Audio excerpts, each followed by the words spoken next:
Need on siis meie ained, millest me hakkame siis valmistama seda makaronivarmi pannil. Nii, klaas, täna me mõõdame.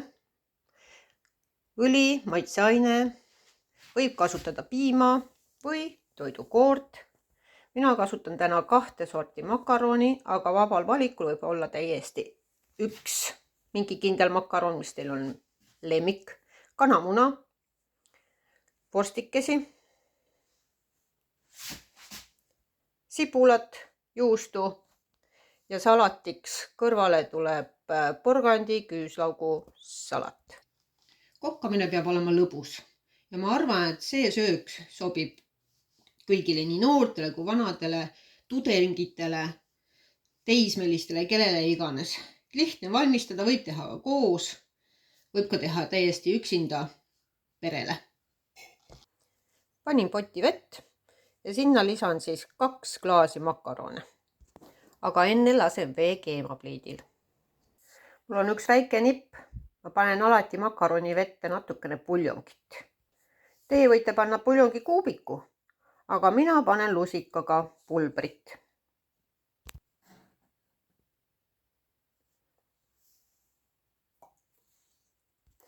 Niikaua kui vesi keema tõuseb, koorime ära sibulad. Minul on 2 sibulat ja suured juba hakkavad kasvama. Seega tuleb nad ära kasutada. Nüüd kui on sibul kooritud, siis ma näitan teile ühte väikest nippi. Mina sibulal ei lõika ära päris seda juure osa. Ja seda sellepärast, et niimoodi on lihtsam teda tükeldada. Kui hakkan tükeldama, siis näitan täpsemalt. Unustasin öelda, et kui teile ei ole suuri sibulaid, sellest pole midagi. Igaüks valib sibula suuruse oma maitse järgi. Nüüd siis see väike nipp, kuidas sibulat tükeldada. Lõigake sibul pooleks. Mina juba lõikasin. Nii. Tõstke teine pool eemale ja alustame tükeldamist. Kui te alustate tükeldamist ja hakkate neid ristipidi tükke tegema, siis ärge lõigake sibulat lõpuni lahti. Lõigake ta natukene enne seda lõppu. Teistpidi tükeldamisel sibul püsib paremini koos. Ma ei tea, kas te nüüd näete täpselt, aga mõte on sellest, et ei ole lõpuni lahti lõigatud, näete, püsib koos. Nüüd, kui ma seda sibulat tükeldan, siis ta ei jookse laiali. Ja lõpust lükkate ta küüriti ja päris lõpuni tükeldama ei pea. Jätate selle juure osa alles. No nii, nüüd kui see sibul on tükeldatud, jäid järgi sellised otsad. Ja nüüd te saate ju ära visata. Meie vesi keeb ja me lisame siia 2 klaasi makarone. Tegelikult kokkamine on päris lõbus. Seda võib teha ju koos lastega. Eriti lahe oleks. Lapsed õpiksid varakult juba kokkamise ära ja ei tunduks see nii õudne ja nii rutiinne. Kokkamine on lõbus. Mulle tundub see eriti lõbus, sellepärast ega ma ei tea, mis see tulemus on. Kas on ikka selline nagu ahjust tulnud vormiroog? Aga vaatame, teeme koos edasi. Nüüd tuleks tükeldada vorstikesed. Makaronid tõusid keema. Laseme neil keeda nii, 5 minutit umbes. Mul on sellised peened grillvorstid, aga teie võite poest osta, jämedamad, mis iganes. See on iga ühe oma vaba valik. Minul on vorsti kokku 600 grammi, aga võib olla ka 500, sõltub kui suur on teie pere. Kas te sööte üksi või teid on mitu või sellest oleneb täpselt see suurus või kogus. Vahepeal tuleks mõni vorstijupp suhu ka pista, siis saaks teada, kui soolane ta on, kui maitse ta on. Et siis, kui hakkate tegema seda segu peale, siis te teate, kas te lisate sinna soola või maitseaineid. Minul on küll selline tunne, et mina ei pea midagi vist lisama, välja arvatud pipart. No sellist. Nonii, makaronid on siis nüüd keenud. makaronid tuleb ära kurnata. Ma kurnan makaronid ära, aga ma jätan kõik selle leeme alles. Sest seda leent ma kasutan siis, kui me teeme seda segu peale. Leen ilmselt jahtub selle ajaga ära. Täpselt nii palju, kui meil on vaja. No nii, siin on siis kurnatud makaronid. Ja siin on leen. Ja siin on vorstid ja sipul. Ja need me praeme praegu pannile ära. Pannile kallame natukene toiduõli. Ei ole palju vaja. Natukene. Nüüd kui pann on kuum, siis kallame peale vorstikesed.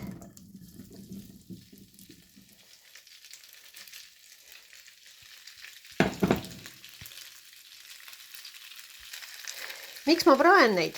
Sest minu meelest, siis kui ma olen neid praadinud, see maitse tuleb paremini välja. Isegi kui ma teen vorstikastet või suppi koos vorstidest, siis ma alati praen vorstikesed ära. No nii, vorstikesed hakkavad võtma vaikselt värvi ja nüüd ma lisan sinna keskele sibula.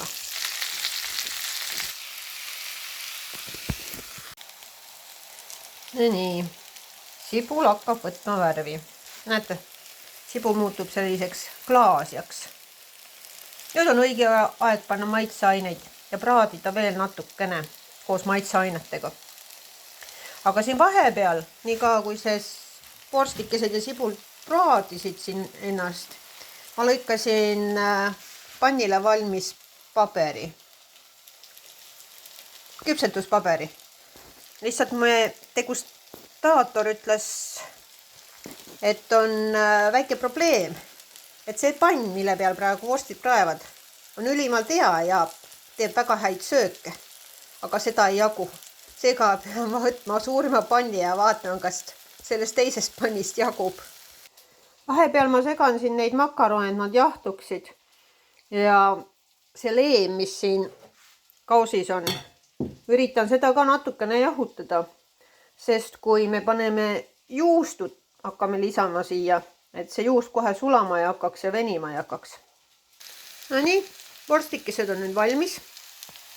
Ja me tõstame nad ilusti siia makaronide peale kaussi. Segame nad läbi.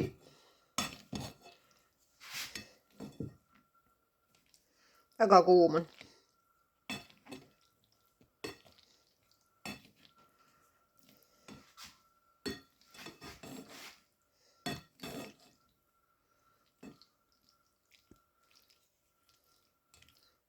Ja laseme jahtuda siis.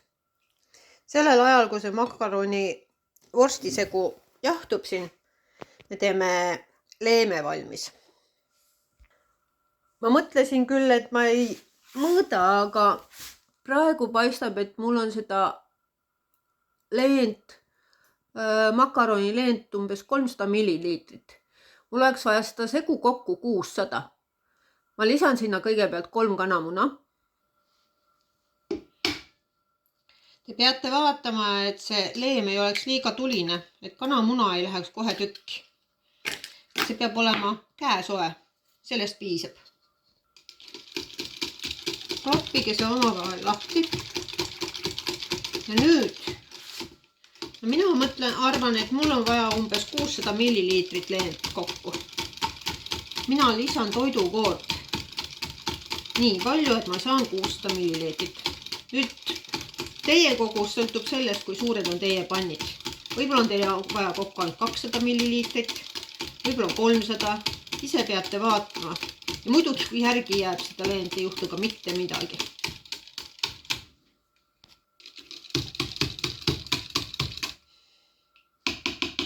Nii, ette valmistatud pannile paneme siis selle segu, makaroni, vorsti, sibula segu. Ja paneme seda segu niimoodi, et ta selle panni põhja ära katab. Nüüd sinna jäi veel nii palju. Sellele kausis olevale segule me lisame nüüd riivjuustu. Minul on riivjuustu 150 grammi. Mulle väga meeldib juust ja väga maitseb juust. minu meelest see teeb selle toidu väga selliseks hõrguks ja mahlaseks. Nüüd, kui me oleme selle juustu siia sisse ära seganud, siis ülejäänud massi me paneme siia panni peale.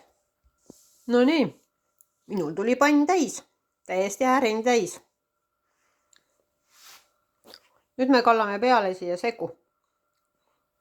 Selle segu, mille me valmistasime siis makaronileemest, toidukoorest, 3 kanamunast, millele siis selle oli lisatud mustpipar. Aga teie peate küll maitse järgi panema kõiki maitseaineid.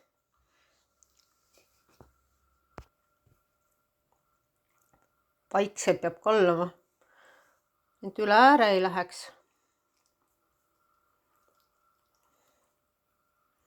Väga loodan, et mul jätkub seda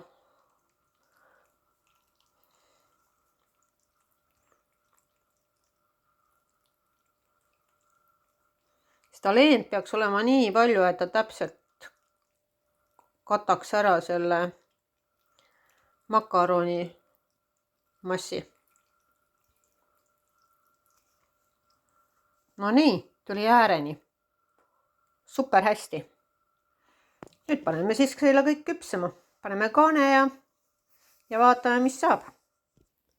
Paneme peale siis kaane.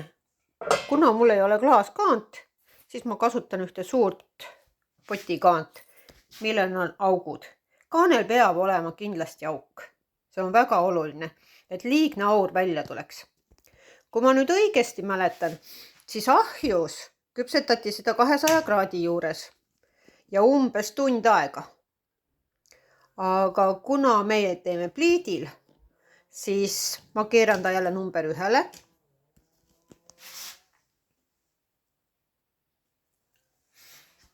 Ja esialgu küpsetan pool tundi ja siis vaatan, mis on saanud.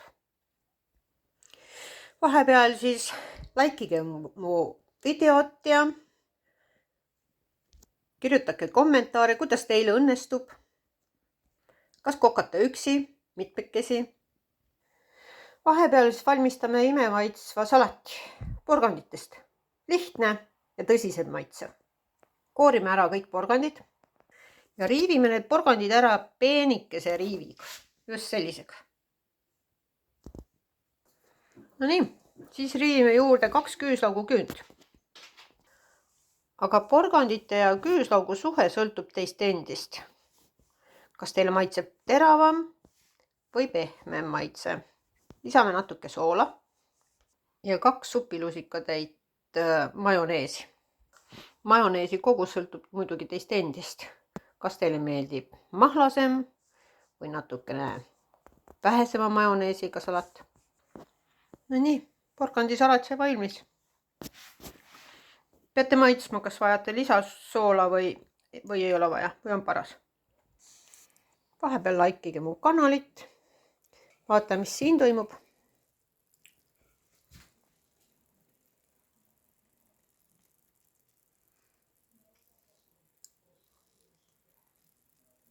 Küpsemisprotsess. Kirjutage kommentaaridesse, kuidas teil kokkamine sujub. No nii, ma arvan, et meie söök hakkab valmis saama. Avame kaane ja vaatame, mis seal toimub.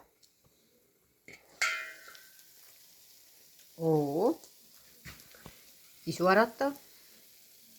Juust on sulanud. Ennest unustasin öelda, et kui te soovite, et ta oleks juustune, siis võite raputada peale 5 minutit enne küpsemise lõppu juustu. Kas riivjuustu või päris juustuviilakad. Vaatame nüüd, mis siin ääre peal toimub. Kergitame natuke äärt.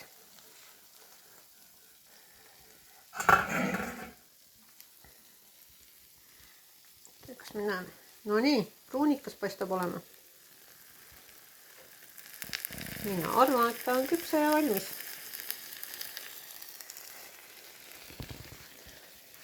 Nüüd peaks hakkama degusteerima.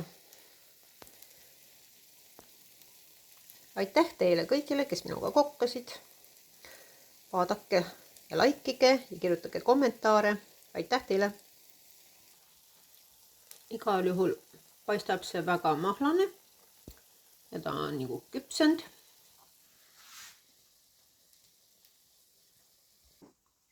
Nii, head isu ja häid maitseelamusi.